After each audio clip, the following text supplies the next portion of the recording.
Bonjour, nous sommes en cycle 3, SVT, 6e. Il s'agit de présenter un bilan de fin de chapitre, unité et diversité du vivant. On peut le proposer soit par l'image, soit par le texte. On va essayer de combiner les deux. Dans un premier temps, nous avons montré que les êtres vivants ont des points communs. Les êtres vivants sont tous constitués de cellules. Ils se nourrissent tous et se reproduisent. La reproduction, d'ailleurs, a permis de définir la notion d'espèce, ensemble des individus présentant des caractères communs, capables de se reproduire entre eux, et dont les descendants peuvent aussi se reproduire entre eux. Par exemple, le lapin ne peut pas se reproduire avec le gardon, le poisson, donc ce sont des espèces différentes. Nous avons montré qu'il y avait actuellement une très grande biodiversité du vivant, plus de 1 à 2 millions d'espèces, et qu'il fallait donc utiliser une méthode pour les grouper avec donc la méthode des groupes emboîtés. Donc les ranger, les classer. Ici par exemple, nous avons classé les deux végétaux qui présentent un tronc, des feuilles. Ici par exemple ça peut être le chêne vert, ici l'épicéa. Le poisson, lui, va se trouver dans un groupe de vertébrés avec le lapin, la vache, mais il va se distinguer des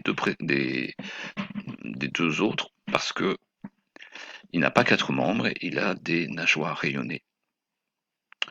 Et le lapin et la vache présentent des poils. Ensuite, nous avons essayé de montrer que la diversité actuelle est le résultat d'une lente et longue évolution. Donc les êtres vivants existaient il y a très longtemps dans le passé. Certaines espèces ont disparu. C'est le cas des dinosaures.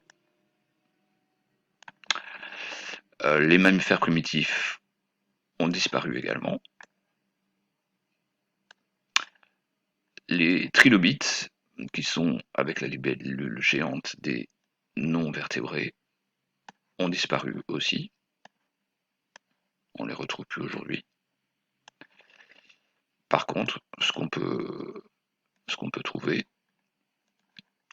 ce sont des espèces qui ne vivaient pas il y a longtemps et qu'on trouve aujourd'hui, par exemple dans les oiseaux, l'exemple de la mésange charbonnière ici par exemple.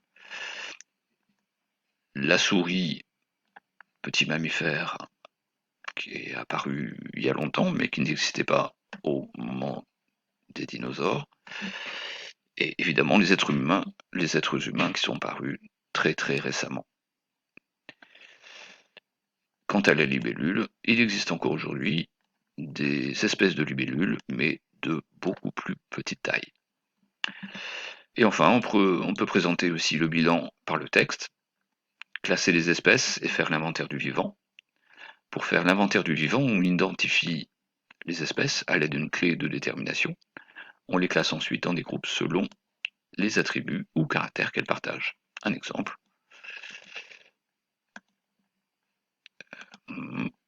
Un exemple, voilà. Alors la clé de détermination, un petit exercice pour montrer une méthode qui permet de identifier 3 espèces de chênes.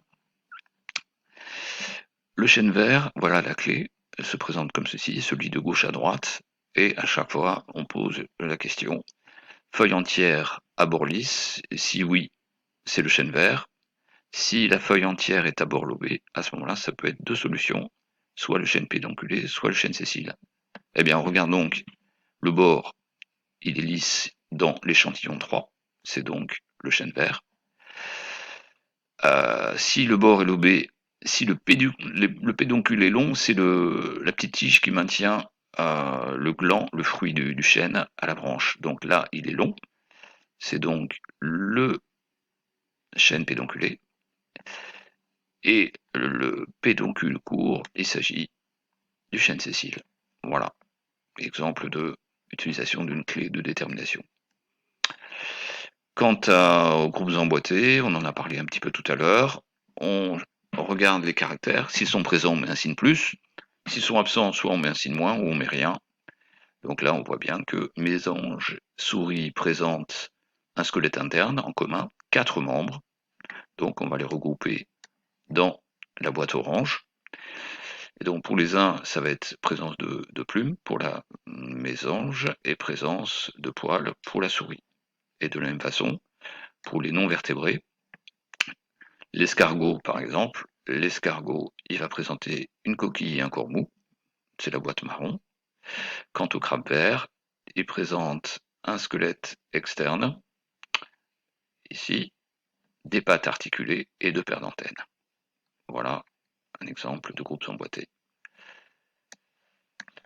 Ensuite, la cellule est l'unité structurelle des êtres vivants. Tout être vivant est constitué d'au moins une cellule. Malgré des aspects très divers, toutes les cellules possèdent une membrane, un cytoplasme et un noyau, sauf pour les bactéries. Exemple, nous avons pu voir au microscope soit la peau de l'épiderme d'oignon ou d'échalote qui présente un cytoplasme, une membrane, un noyau, le dessin d'observation, cytoplasme, le noyau ici unique dans la cellule, une membrane cytoplasmique plutôt à l'intérieur, et une paroi que les cellules animales n'ont pas. Donc voilà, on la met un petit peu de côté. Les points communs entre les cellules animales et végétales, c'est donc les trois, cytoplasme, noyau et membrane cytoplasmique. La peau humaine, on retrouve ces trois légendes. Et enfin, la diversité des espèces au cours du temps. Il existe des liens de parenté entre les êtres vivants actuels. Plus le nombre d'attributs partagés est grand, plus la parenté est importante. On l'a vu par exemple dans l'exemple précédent, mésanges et souris sont plus proches l'un de l'autre que mésanges et escargots par exemple. L'étude des fossiles nous apprend que certains attributs sont apparus durant l'histoire de la vie. Ceci montre que les espèces évoluent au cours du temps. L'espèce humaine apparue récemment est aussi une conséquence de l'évolution. Et l'exemple ici illustre l'évolution, une frisée simplifiée. Origine, formation de la Terre, il y a 4500 millions d'années, 4,5 milliards. Et aujourd'hui, ici, la pointe de la flèche jaune. Et on voit que les bactéries existent depuis très longtemps. Les premières cellules avec un noyau, 2500 millions d'années. Et pour le reste, là, c'est le zoom qu'on fait sur les périodes vertes et jaunes, agrandi, qui montre une grande explosion de la vie, notamment à partir du Cambrien, le Big Bang du Cambrien, avec la faune du Cambrien, le site de Burgess au Canada, avec des espèces qui existaient à l'époque, étranges, et qui ont disparu, qu'on a trouvées sous forme de fossiles. Voilà, exemple, au Pabinia, trouvé dans des schistes, dans des roches à grains fins. Ce sont les fossiles. Et la période du Cambrien, entre 542 et 489 millions d'années. Et aujourd'hui, on voit que les espèces ont changé, ne sont plus les mêmes. Ceci montre donc l'évolution de la vie. Certaines espèces ont disparu, d'autres apparues plus tard, ou bien qui ont évolué. Voilà, merci de votre attention.